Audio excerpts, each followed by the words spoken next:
I'm opening. We have an eye, sort of a nostril, 2 teeth. One of the teeth has a small cavity. Close call, folks, but I think we got here just in time. Presented by Maria Menounos and Kevin Undergaro. This is Anatomy of a Movie. In-depth discussions and breakdowns of various movie titles. And now that you've seen the movie, let the dissection begin. Hi guys, we're here for another episode of Anatomy of a Movie. I'm Sarah Stretton, and today we have a very special guest, the wonderful Ryan McGarry, or Dr. Ryan McGarry. Is that how I should say it? Hey, I'm off duty, so just Ryan. Definitely not. It's off duty time. Okay. So yeah, Ryan works. We have to tell everyone why you're here. We're here to talk about the wonderful documentary. It's called Code Black. It's coming to theaters soon, and I just got to see it last week. I want to say that I really like it because I do, but it also was a little bit scarring. I'm not good with real life gore. I can watch 300 1,000 times and be totally fine, and it goes straight over my head. Watching this, knowing it was real, you push the boundaries of what you were willing to show to the camera. I was a little taken back at points. Was that a goal? Were you like I'm putting everything out there? I want to see. I mean, it was a goal. It wasn't a gratuitous goal. Mm-hmm. We had meaning behind it. So, I mean, yes, it's extraordinarily graphic at times, but I think what we wanted you to feel, which is exactly how I felt just a few years ago when, I was there and someone was like, hey, see this gunshot wound in this guy's chest? What's your plan, buddy? What's your plan? You got to fix this. And you're going, I think I know what to do, but I don't know. And that's terrifying. So we want you in the movie to feel that with us being myself and my physician friends. And, we're young docs at this point. Mm-hmm. We're not experienced. We're not battle ready. We don't know all of the ins and outs of how to fix this thing. So yeah, we want you to feel that intensity. When you're entering into the situation, so at the beginning of Code Black, you're going through your residency. We follow you through 4 years. And we kind of see it go step by step. There's a lot of transitions between hospitals, between the learning curve. But getting in that first day, that first week's, what have you learned up to then? Have you worked with patients in critical condition before? Or is this on your feet the moment you're entering LA County, that's your first ER experience? Well, let's just say that there's normal medicine and then there's county medicine, okay? And you can't be ready for county medicine. I mean, county medicine is a crossroads between some of the sickest people in the city because they don't have any coverage, so they wait till they're at death's doorstep to even show up. So you're pulling people in from the waiting room who are literally dying right there, and then you got the 5 and the 10 freeway and the 60 all converging, and you got car wrecks, and then you got a lot of gang territory in that area who thankfully less now than then they're shooting and stabbing each other. So all that's converging on one place, and who can be ready for that, right? So up until then, yeah, you're a little bit prepared. You studied some things, but you can't be ready to be thrown into that craziness.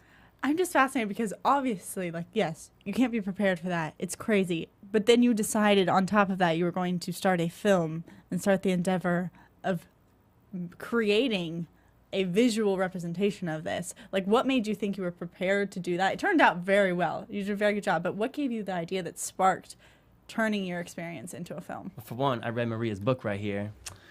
Because every girl's guide to diet and fitness is going to tell you about. I read this thing. Yeah. Yeah, Maria. You read this 4 years ago before it was published? I read this book. I was ready. Not only was I ready for trauma surgery, critical care medicine, but I was also ready to make a film. All from this book. Go. Maria, you rock. And you obviously know how to time travel because this is brand new, and that happened, a couple of years ago now? Listen, that's neither here nor there, okay? But thank you. It is a very good book, guys. Check it out. Yeah, for real. So basically, what was your question? Sorry. I want to know what made you decide to start filming this. Where did that inspiration come from? Okay, honestly, when I arrived at the LA County Hospital, I was a medical student. So that's pretty low on the totem pole. I think in that moment, you think you've seen some things, you've read about some stuff, and I still had the perspective to know that what was going on there was completely extraordinary. And on top of things, there was about to be a big change. So this was a 80-year hospital that had kind of fit their emergency department in just the ground floor. It wasn't even its own dedicated area. I mean, it had become that over the years. But, I mean, emergency medicine is only 30 years old. So this was like sort of just a whole new place. And I found out that they're about to move hospitals. So they're going to go from the old hospital to the new one. And at that point, I was like, wow, this would be an incredible place to like shoot a film and like document this. And yeah, and on top of that, the visual nature of the space was, as a filmmaker, was absolutely incredible. And I thought, all right, I will archive, like we'll shoot some archival footage and we'll see where this goes. And that kind of took off from there. Oh, so this was originally just to document the move. Because to me, one of the messages of this film, it does show the change, but it also is this, it's like peeling back the layers of this onion of all the problems in the medical industry. And that's a much, in a way, deeper level that this film connects to. Exactly. It does illustrate how hard it is, and you kind of divide it into these sections throughout the film. And it's just, I feel like I'm just getting the beginning of all of the complicated matters that go in between, you know, papers and the patients themselves and healthcare and the government and shortages on doctors and nurses. There's so many things. That was all a second kind of. Yeah, well, so I mean, listen, documentary film is brutally hard for the reason that you don't know your story until you're doing it. And that's terrifying, right? Because like, ideally, you're telling a story, you want to script it out. You want to have a set outline, and you know, like, all right, there's some safety in that because you know here's what's going to happen.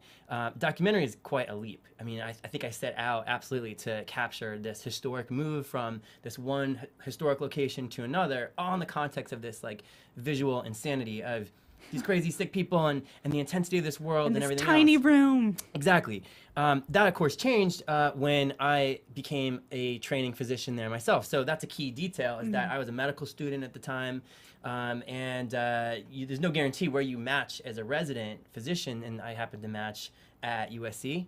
I think probably the film helped with that, but there was certainly no guarantee. And then once I ended up there, I found myself not only as a filmmaker sort of looking for the next part of the story, but also as a character, kind of like suddenly I was living this world, whereas before I was mostly just a observer.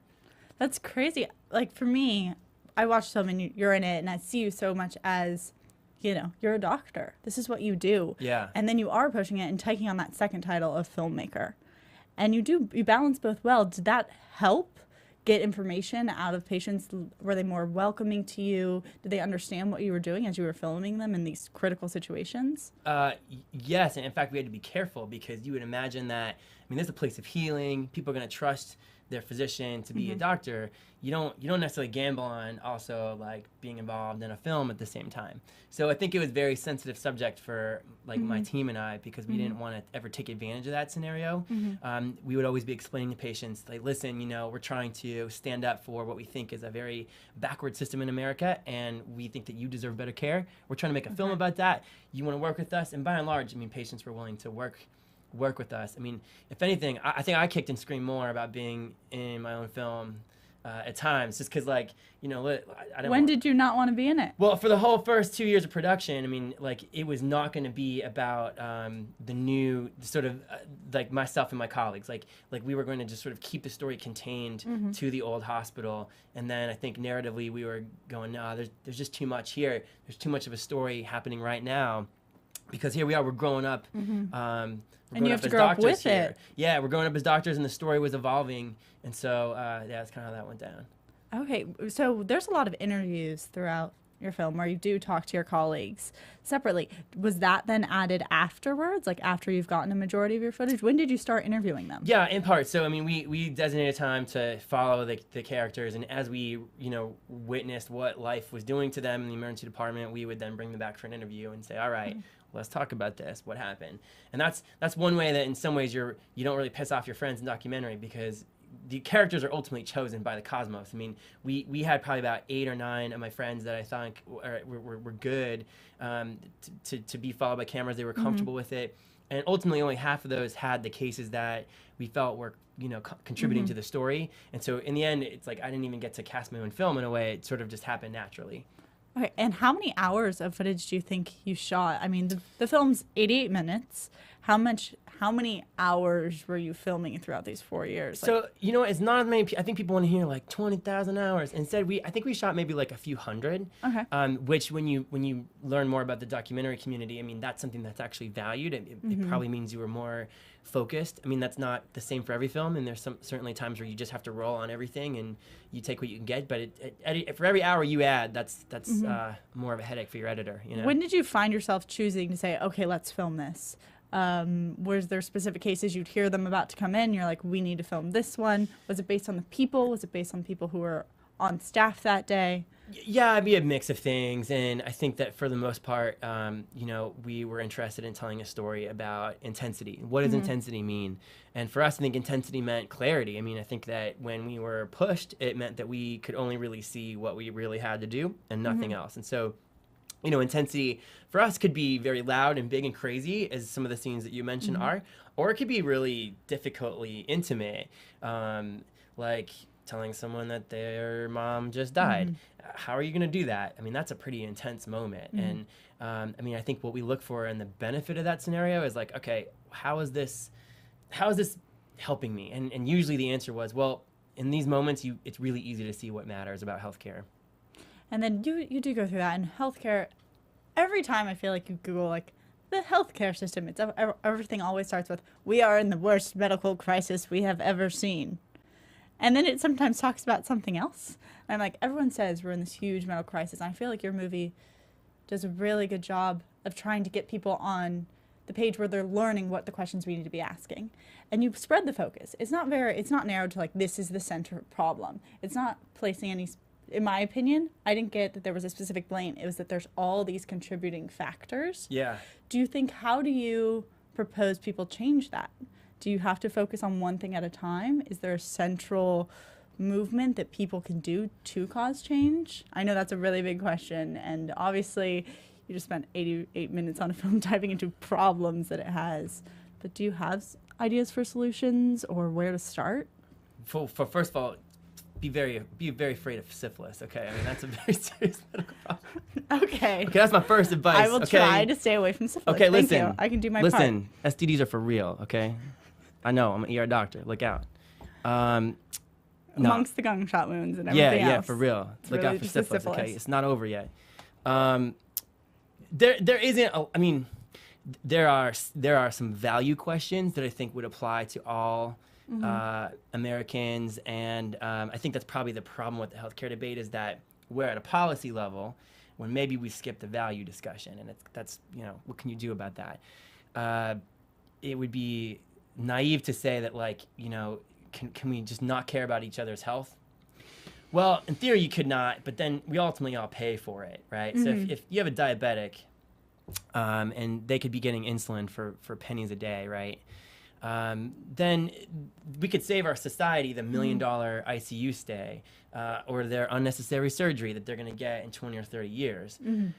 That's a pretty progressive idea to say to people, so we it's should on, like, defensive medicine. Preventative care, right? I mean, so these are values. It's like, well, but before we even get to the idea of how do we do preventative care, it's like, well, look, do you care about your neighbor? Do you care about them? And the economic answer to that would be, well, you should, because if you don't, we all pay for their bad health, you know? I don't know if there's necessarily solutions to that other than, what kind of country are we? What kind of society are we? Is that something that we care about? Is it not? I don't know. So we have to change the mentality, which is obviously a lot harder, but it's hard because it is a huge scope, but it's basic. What you break it down to is it being basic, caring about your neighbor, making these small steps to avoid huge surgeries, like you said. And then you break it down wherein you're often in code black. You've got all these people who are waiting hours, and then half of them sometimes go home because they can't wait that long, being that it's a headache, being that it's a cold, and they're kind of put on the bottom of the totem pole.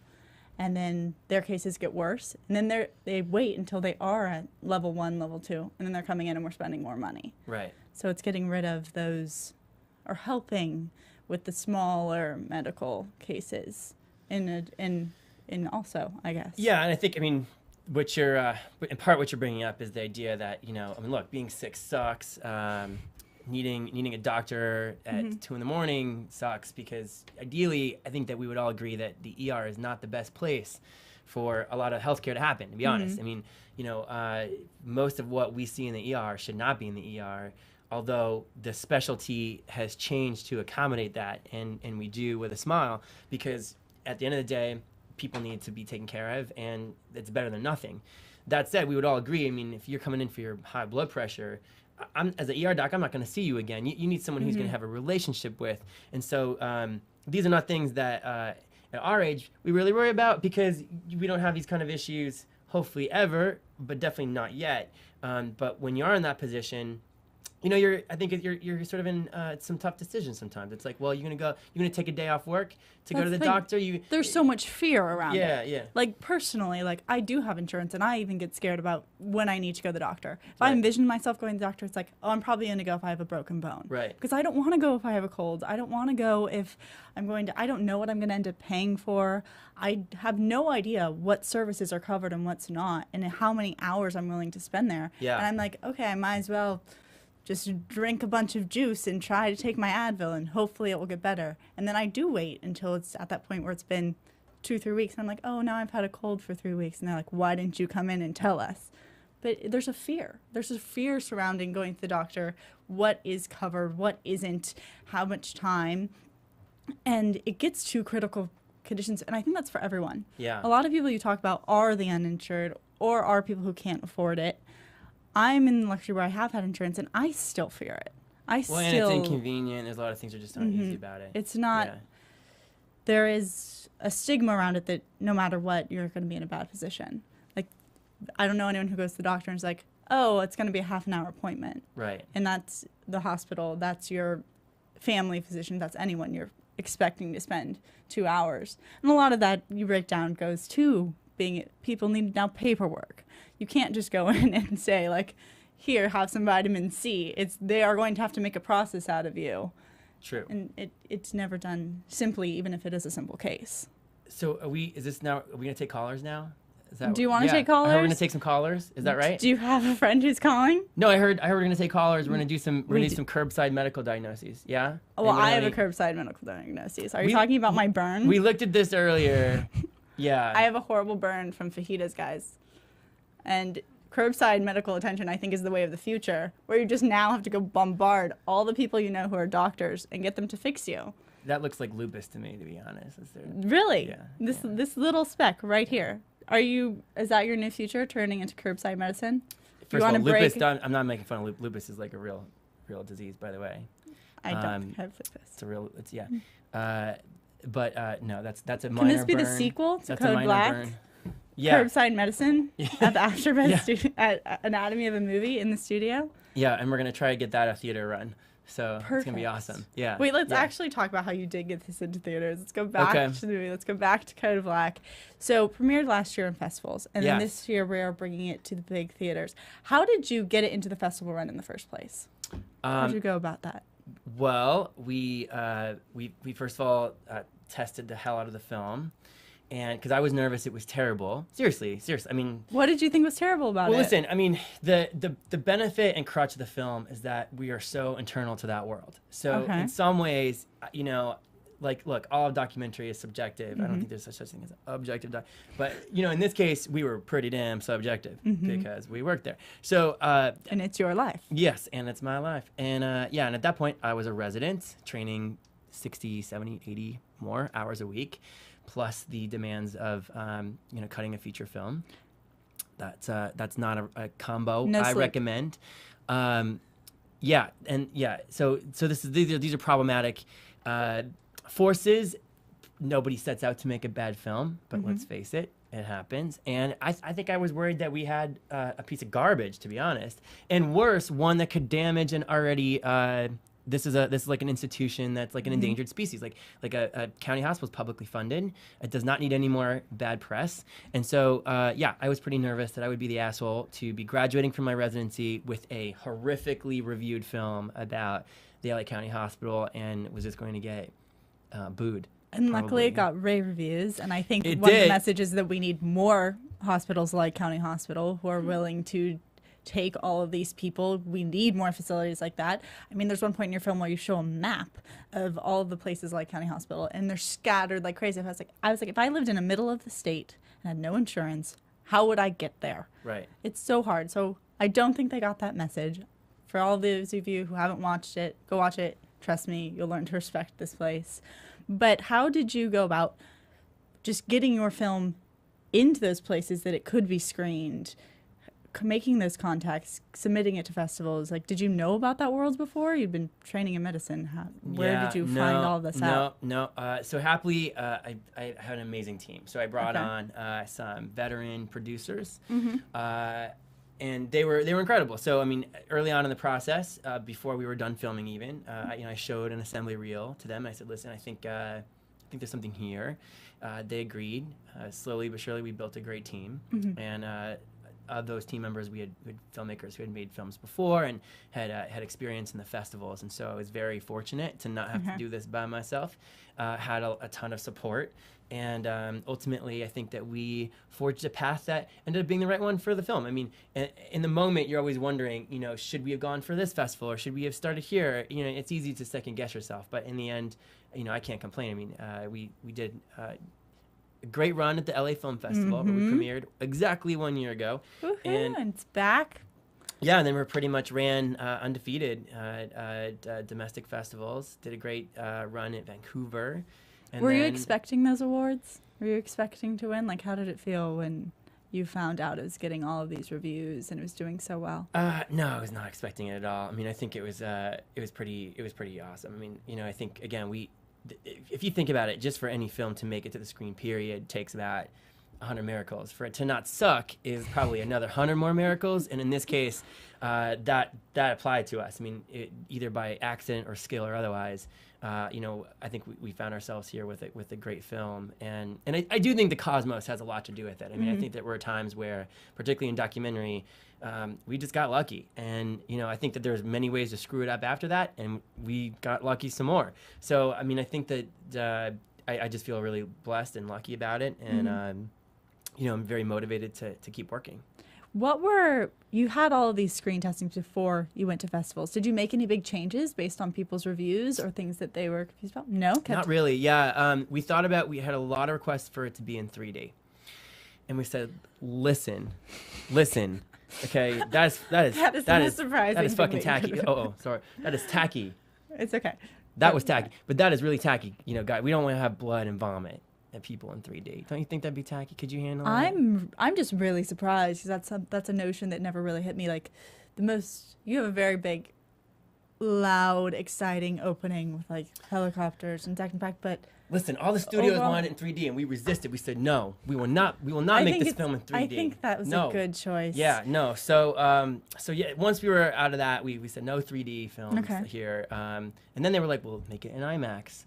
And I said I was like, no, we're not going to make this film in IMAX. This is actually a true story. At I think it was somewhere in the Northwest. I think it was Portland. I was going to be like, got Portland, you got Seattle. Portland, I believe it actually screened in IMAX. Like it wasn't native to that format, but it was shown in a real IMAX theater. And to those people, I say, wow, because it is a very, we joke that there's like a splash zone in this film, like the first few rows, it's a pretty intense place to be. And so I always warn people at the festivals, I'm like, listen, you might want to just, maybe back up or something, because it's intense. Brace yourself a little bit. It's talking about real life, the most critical situations you can find yourself in. That's right. That's right. And all joking aside, I mean, like these are obviously very like intense and like gruesome scenes again that we are trying to show you. Look at ultimately, if you sign up for this industry, you want to be a doctor, you want to come into the emergency department, this is gonna be the first thing that freaks you out, and then the next thing that freaks you out, as you've seen the film, is not the trauma, it is not the shock and awe, it's actually the waiting room, and it's the idea of healthcare access and all the barriers that separate us as doctors and patients, and then you go, that's really the most scary thing. Coming out of this, do you hope to like encourage the next generation of doctors to keep going? Like, do you think that people will see this and be like, oh, we do need more doctors, we need more nurses, we need more people out there and searching for that career? Is that what you want? Yeah, I mean, I think the good news and I hope the optimistic message of Code Black is that, like the idea of the American physicians changing. I mean, most of my colleagues have left other industries to do this. Like they were either bankers or engineers or something, so they've all left other industries because they're like, I think I want something, I want to fight for something more, which is very different than the notion of being like, I just want to get rich. Not that happens, by the way. I mean, really, that's a very rare outcome these days in medicine, especially since I am $275,000 in loans. Woo! That's right, Maria. Maria, plug, no. Yeah. What? So seriously, so that's a problem, and But that's also based on, I feel like, is it the same for your ER where a lot of doctors are paid based on service versus salary?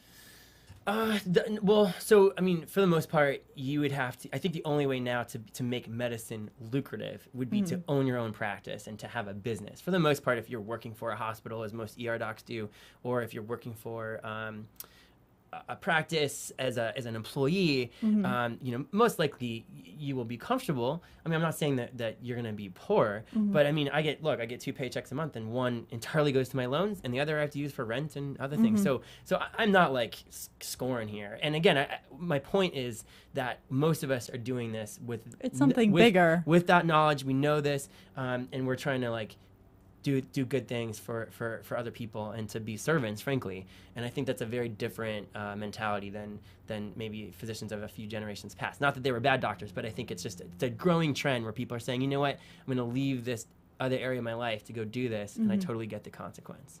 Well, it's hard. I think that there was for so many times, it's like, oh, if you want to make money, be a doctor or a lawyer. And now times are changing, and with whatever is going on with our healthcare system, people are afraid that there's not going to be enough money to support the doctors, to support the nurses. There's obviously not enough nurses. So it is trying to reach out to people and say that this is needed. Yeah. This is as important as like when we used to have like, I'm going to get shot down for everything I'm about to say, but like they said that we needed like army people to stand up for people to fight for us, but we really need people to fight for us in the hospitals and to be doctors and to be nurses and to, because that's where we're really saving lives. But it's so hard. It's draining. It takes time, and it is every minute. You can't not pay attention, and that's the thing about this film. It's like I was so sucked into this film just because I was like, anytime you blink, something can change, because it's crisis. Have you seen Grey's Anatomy? Yes. You ever heard of that show? Yeah, I've heard of that show. What do you think of it? I think that you walk out of Grey's Anatomy. I like Grey's Anatomy. I think you walk out of Grey's Anatomy going, oh, I like the relationships between the doctors. You're not really thinking about the relationship. Let me tell you something. With the That is patient. exactly how the real world is. Yeah. Exactly. Grey's Anatomy, they got it spot on. Spot on. I'm joking. Totally not serious. No. You think it's just drama between the doctors? Yeah, and well, the I mean, nurses? listen, I obviously it's entertainment, and I feel like, we should have fun with those shows. But, it's like the legit reality is that it's kind of a lonely profession. Seriously. I mean, like, there would be plenty of times where I've seen horrific cases, and it's so sad. And, you would love some of the scenes that they have in that show and others where it's like, okay, I wish there was this, like, doctor bar where we all go after and we, like, talk about what happened, and it's, like, all good. And it's, like, a lot of times you have to go home and think about those things on your own. And, there isn't, I don't know. When you're this age, when you're young, when you're a new doc, what do you do about that kind of experience? And I don't know if it's necessarily easy at times, but it's definitely a factor that would be hard to translate to any TV show, to be honest. Is like, you visually consume. I mean, imagine seeing these images in Code Black every single day, and it's like after a while, I mean, there is an effect to that. Do you think that it starts to haunt you more, or do you get kind of numb to it at a certain point? I think it depends on who you are, and I think that's partly what Code Black questions is what do you do about your idealism and your hopefulness, and hopefully what's a positive view on the world when every day you're seeing this really interesting like crossroads of a lot of America's problems, right? I mean, the ER has become a place where you go if you're not just sick. What if you're just homeless? Well, we just see people who just come because they're homeless. That's it. There's nothing else wrong with them. They just have no place to go that night. What do you do when Exactly. What I mean, that's the thing. What do you do? I mean, so I mean, yeah, we have social workers. Yeah, we have a place for them to stay often for the night. But we also can't become a shelter per se, right? We can't give them every meal. I mean, there's just no way that would be possible. Same goes for addiction, for psychiatric issues, for people who are they're just down on their luck and in effect, when they hit rock bottom. Well, in America, you often end up in the ER for whatever reason. So I think that those are incredibly weighty issues to deal with when you're in your late 20s and early 30s. And you don't have necessarily have the tools to comprehend all that and process it. And then how do you go forward in your life? What do you do that night? You drink a little scotch? Do you go work out? Do you go party? I mean, do you just not even try to think about it? I mean, but what I'm suggesting is that ultimately those things can equate to a profound loneliness, and it's pretty tough. Do you think that having this film has kind of let you escape that, being that this could be like your outlet to reach out to people and that people can identify you and see that's actually a good point. Do? I do think that in many ways the artistic nature of this thing has been very helpful as far as digesting these incredibly difficult moments. I also think there's it'd be interesting to watch this thing in 20 years because it's now this kind of like time capsule of my friends and I, like at this incredibly profound place in our life where we're just becoming responsible physicians. But I mean, I don't know. I think I still don't think that I have a great answer for that yet. Like I don't really know like what this does to you cumulatively, and every day you're seeing these incredibly difficult things. And this goes for any ER. I mean, I think any ER doc knows. Yeah, I mean, I told you a little bit earlier, like I have an uncle's in the ER, and for years that was like his life. And then he had to be able to designate certain times, and he's now getting married to a traveling nurse who, was planed into his hospital. And he also he'll do, his big thing is he does treks. Like he does hikes where he serves as a physician. So they just hike to like base camp of Everest and he's like the doctor who travels them. But he does. ER surgeons have to make very big choices on where they spend all of their time. But it does work out. I think that there's a beauty to it and you can't find it. Do you think you'll stay in the path of ER medicine? Definitely. Oh yeah. And I think happily it would be conducive to continuing to direct other projects, which is awesome. What are you thinking? Any plans? Well, the film itself has been optioned for narrative series, so we're excited about that. I mean, I think that's got a long way to go, and it's like very early development, but right off the bat, that's some good news. I've been directing some commercials, actually, so that's been cool. Commercials for what? I shot an ad for Fujifilm that's about to come out in a few weeks, so I'm excited about that. Is it? Yeah. Is it medical oriented? Yeah, so we positioned this ad to be sort of this very like visual and like industrial representation of medicine, where doctors and patients are in this factory, and Fujifilm, which they also make ultrasound products, which in some ways really connect doctors and patients, end up being one of the answers for this very regulated industrial system. And so we actually did this all through dance. We reached out to Erica Sobel, who is a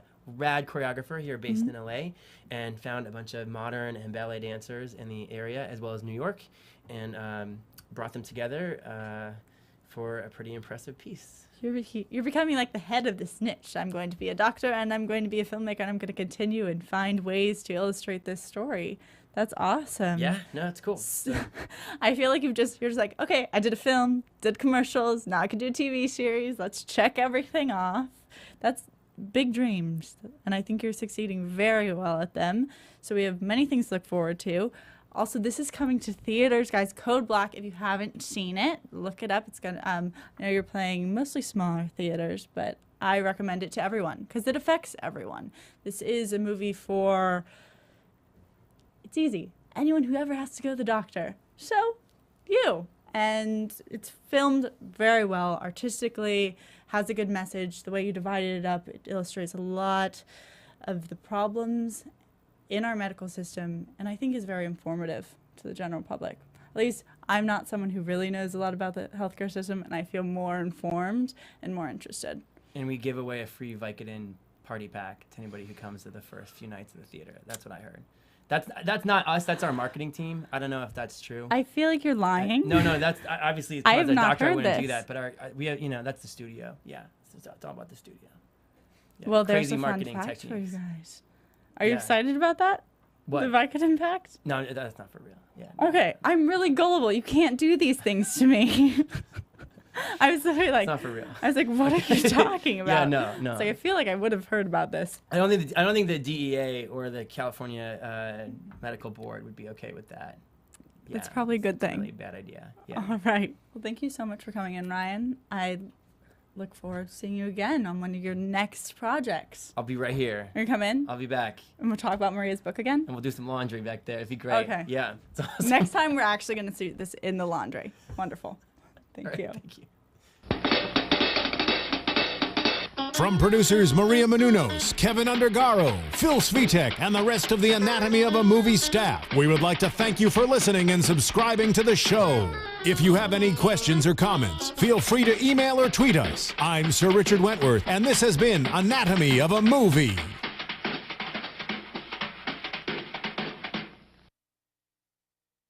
Thanks for watching Anatomy of a Movie on YouTube. For more on your favorite movies, subscribe to our channel here, and be sure to let us know what you think in our comment section below here. Bye.